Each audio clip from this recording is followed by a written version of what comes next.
টি-20 বিশ্বকাপের ফাইনাল খেলা নিশ্চিত করেছে টিম ইন্ডিয়া। আসলে ইংল্যান্ডের বিপক্ষে ম্যাচটা শুরু হওয়ার আগেই আমি ফেসবুকে একটা পোস্ট করেছিলাম এবং সেখানে আমি বলেছিলাম যে আমার কাছে মনে হয় এই ম্যাচটা ইন্ডিয়া জিতবে। এখন ইন্ডিয়া কেন জিতবে, কী কারণে জিতবে, এটা আলোচনা করার বিষয় না। বিষয়টা হচ্ছে যে আমরা টি-20 ক্রিকেটটা ঠিক যেমন দেখতে চাই ঠিক তেমনই কিন্তু আমরা দেখেছি। মানে আপনি বোঝেন যে প্রায় অলমোস্ট 500 রানের ম্যাচ, অর্থাৎ ইন্ডিয়া যেখানে কত 550 400 250 প্লাস রান করলো, 53 রান করলো, সেখানে আপনি দেখেন যে রান তাড়া করতে গিয়ে ইংল্যান্ড কিন্তু ম্যাচটা এক প্রকার বের করে ফেলেছিল। তারা 246 রান করছে, মানে ম্যাচটা হচ্ছে 7 উইকেটে হারছে ইংল্যান্ড। তো এই ম্যাচে যে জিনিসটা হয়েছে, 39টা চার হয়েছে এবং 34টার মতো ছক্কা হয়েছে। আর যদি আপনারা প্রত্যেক ব্যাটারের যদি আপনারা স্ট্রাইক রেট দেখেন তাহলে পরে আপনারা বুঝবেন যে 200+ স্ট্রাইক রেট। এবং লাস্টের দিকে গিয়ে আপনার যখন 253 রান তাড়া করতে যাবেন বা যখন আপনি স্কোর কার্ডে 253 রান দেখবেন, আপনি বোঝেন যে আপনার ব্যাটিং অ্যাপ্রোচটা কেমন হওয়া উচিত। তো যদি আমরা একটু পাট পাট করে ভাগ করি, যেমন ধরেন যদি আমরা ভারতের ইনিংসটা বলি তাহলে পারে একমাত্র বলতে হবে যে অভিষেক শর্মা এবং সূর্য কুমার যাদব, এই দুইজনকে বাদ দিলে পারে আলটিমেটলি আপনি দেখেন যে প্রত্যেকেই কিন্তু খুবই ইম্প্যাক্টফুল ইনিংস খেলেছেন। আপনি এখানে সঞ্জু স্যামসন, তাকে নিয়ে নতুন করে বলার কোনো কিছুই নাই। তিনি 89 রান করেছেন, 200+ স্ট্রাইক রেট ছিল তার। বাট আমার কাছে মনে হয়েছে লাস্টের দিকে গিয়ে যে তিলক ভার্মার যে ইনিংসটা ছিল এটা কিন্তু খুব ইফেক্টিভ ছিল এবং এটার কারণেই আসলে ইন্ডিয়া তারা দেখবেন যে 250 রান 253 তারা করতে পেরেছে। বাট আমি বললাম যে অভিষেক শর্মা এবং সূর্য কুমার যাদব, যদি এই দুজনকে আপনি বাদ দেন, বাকি যারাই ছিল প্রত্যেকেই কিন্তু খুব ভাইটাল রোল প্লে করেছেন। এবং এর মধ্যে ব্যতিক্রম হচ্ছে সঞ্জু স্যামসন। তার ইনিংসটাকে তার ইনিংসটা তো আসলে অনবদ্য একটা ইনিংস ছিল। তবে আমার কাছে মনে হচ্ছিল সঞ্জু স্যামসন যদি সেঞ্চুরিটা করতে পারতেন তাহলে পারে আরও ভালো হতো। উনি একটা সেঞ্চুরি ডিজার্ভ করেন।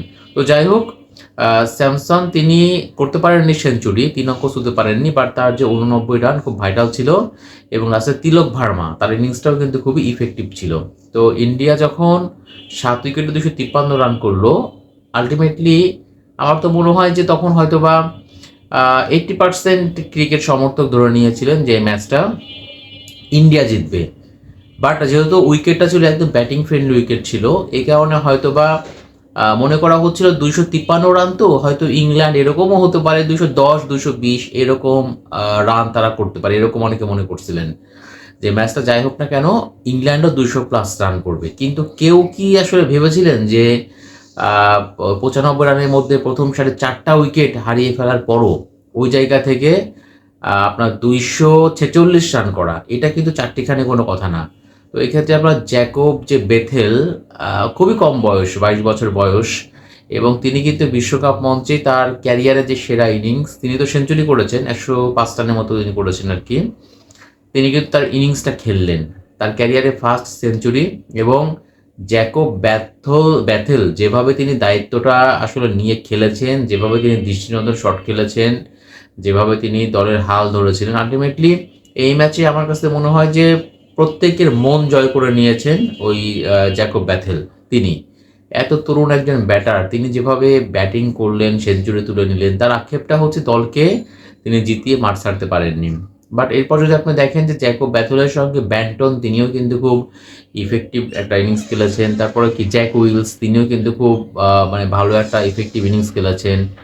এবং ইংল্যান্ড একটা সময় তো মনে হচ্ছিল ম্যাচটা তারা বের করে ফেলেছে, এরকম কিন্তু মনে হচ্ছিল।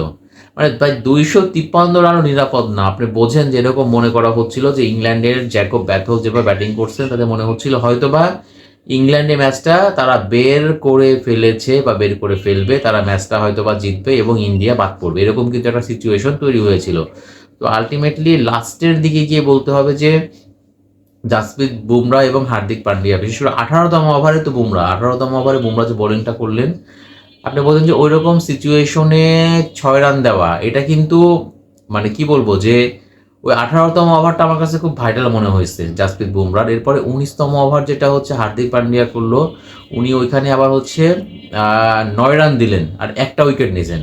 সো আপনার যদি খেলাটা টোটালটা হচ্ছে ম্যাচের যে মোমেন্টাম সেটা যখন ইংল্যান্ডের দিকে ছিল সেই জায়গা থেকে 18তম ওভার জাসপ্রীত বুমরার 6 রান এবং 19তম ওভারে হার্দিক পান্ডিয়ার তার হচ্ছে 9 রান দিয়ে একটা উইকেট নেওয়া। এইখানে কিন্তু ইংল্যান্ড ম্যাচটা আসলে তখন তারা পিছাই গেল।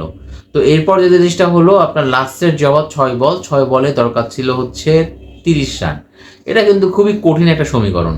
এখন ধরেন ওই জায়গাতেও আমরা দেখলাম যে জোফরা আর্চার তার তো ভয়ঙ্কর স্ট্রাইক রেট, কত 4 বল খেলে মনে হয় 19 রানের মতো তিনি করেছেন, 19 রান। লাস্টের ওভারে গিয়ে কিন্তু জোফরা আর্চার তিনি মানে তিনি যেভাবে পিটাচ্ছিলেন তিনি আর কি। তো যাই হোক, ওই 6 বলে 30 রানের সমীকরণটা খুবই টাফ একটা সমীকরণ, যেটা জোফরা আর্চার চেষ্টা করেছিলেন, আলটিমেটলি হয়নি।